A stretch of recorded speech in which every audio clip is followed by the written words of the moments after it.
Hello बच्चों, कैसे आप सब। आशा करता हूँ आप सब अच्छे होंगे, स्वस्थ होंगे, सेहतमंद होंगे।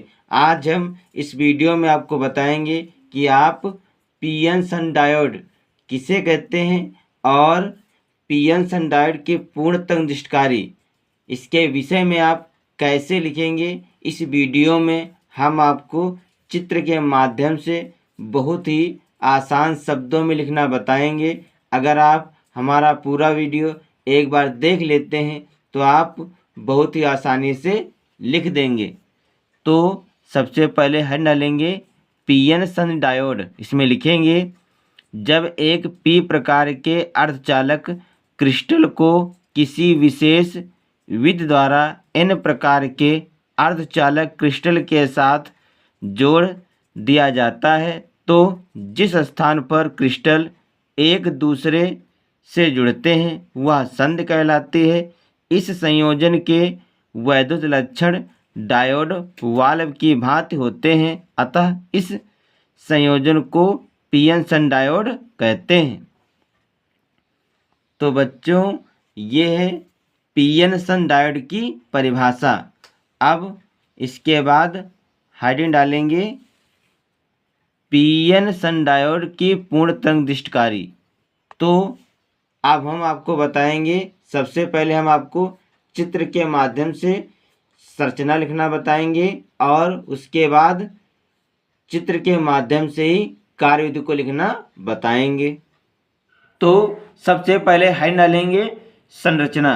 अब हम आपको जो ये पीएन सन डायोड की पूर्ण तंगदृष्टकारी का चित्र है, इसी चित्र के माध्यम से हम आपको पीएन सन डायोड की पूर्ण तंगदृष्टकारी की आप संरचना कैसे लिखेंगे हम आपको इस वीडियो में बताएंगे। तो इसमें लिखेंगे, इसमें एक ट्रांजिस्टर टी है, इसमें एक ट्रांजिस्टर टी है जिसमें दो कुंडली हैं। प्राथमिक कुंडली के सिरों के मध्य निवेशीय वोल्टता को जोड़ा जाता है और द्वितीय कुंडली में दो डायोड D1 और D2 लगे हैं और लोड प्रतिरोध RL जुड़ा है। लोड प्रतिरोध RL के सिरों के मध्य निर्गत वोल्टता या निर्गत विभव प्राप्त होता है। आपको हम फिर से बताते हैं कि आप संरचना में क्या लिखेंगे। तो इसमें लिखेंगे, माना एक ट्रांजिस्टर टी है जिसमें दो कुंडली हैं।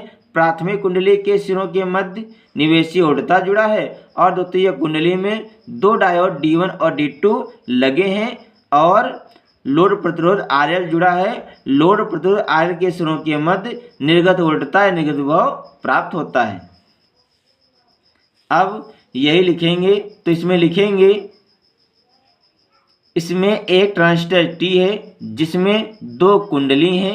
प्राथमिक कुंडली के सिरों के मध्य निवेशीय वोल्टता जुड़ा है। द्वितीयक कुंडली में दो डायोड D1 व D2 लगे हैं और लोड प्रतिरोध RL लगा है। लोड प्रतिरोध RL के सिरों के मध्य निर्गत विभव प्राप्त होता है। तो ये है पीएन सन डायोड की पूर्ण तंगदृष्टकारी का जो चित्र है, उसी चित्र के माध्यम से हमने आपको संरचना को लिखना बताया है। अब हम आपको जो ये चित्र है पीएन सन डायोड की पूर्ण तंगदृष्टकारी का, इसी चित्र के माध्यम से हम आपको बताएंगे कि आप कार्यविधि को कैसे लिखेंगे।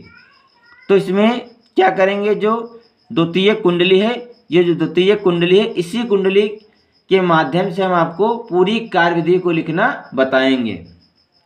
तो इसमें क्या करेंगे, जो ए सिरा है सबसे पहले इसको प्लस यानी कि धनात्मक कर लेंगे, जो बी सिरा इसको ऋणात्मक करेंगे। तो इसमें लिखेंगे, प्रथम अर्धचक्र में द्वितीय कुंडली में ए सिरा धनात्मक विभव पर होता है और बी सिरा ऋणात्मक विभव पर होता है, जिससे डायोड D1 अग्रविनत होता है और डायोड D2 पश्चविनत होता है, जिसके कारण डायोड D1 में धारा प्रवाहित होती है और डायोड D2 में धारा प्रवाहित नहीं होती है। क्योंकि आप ध्यान से चित्र में देखिए, जब ए सिरा धनात्मक होगा तो जो डायोड D1 है अग्रविनत यानी कि सबसे आगे आ जाएगा और धारा कहाँ प्रवाहित होती है, लोड प्रतिरोध RL में।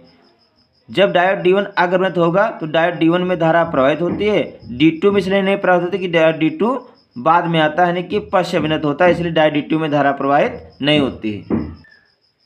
तो अब लिखेंगे इसमें तो इसमें हाइड्रोजन डालेंगे कार्यविधि। अब इसमें लिखेंगे प्रथम अर्धचक्र में द्वितीय कुंडली में ए सिरा धनात्मक विभव पर होता है और बी सिरा ऋणात्मक विभव पर होता है, जिससे डायोड D1 अग्रमिनत होता है तथा डायोड D2 पश्चमिनत होता है, जिसके कारण डायोड D1 में धारा प्रवाहित होती है और डायोड D2 में धारा प्रवाहित नहीं होती है।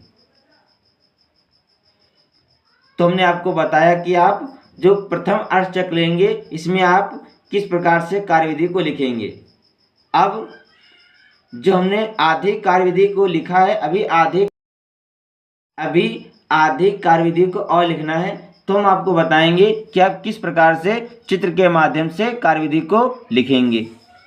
तो ये चित्र है। अब क्या करेंगे, अब जब दूसरा चक्र लेंगे तो इसमें ए सिरा ऋणात्मक विभव पर हो जाएगा और जो बी सिरा ये धनात्मक विभव पर हो जाएगा।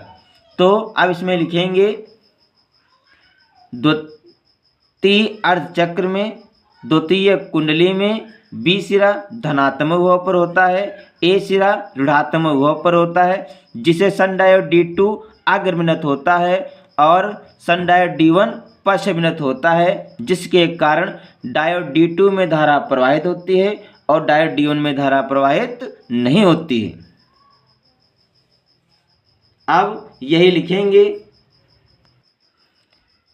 तो लिखेंगे द्वितीय अर्धचक्र में द्वितीय कुंडली में बी सिरा धनात्मक विभव पर होता है और ए सिरा ऋणात्मक विभव पर होता है, जिससे डायोड D2 अग्रमिनत होता है और डायोड D1 पश्च अभिनत होता है, जिसके कारण डायोड D2 में धारा प्रवाहित होती है और डायोड D1 में धारा प्रवाहित नहीं होती है। इस प्रकार पीएन सन डायोड एक पूर्ण तरंग दृष्टिकारी की भांति कार्य करता है।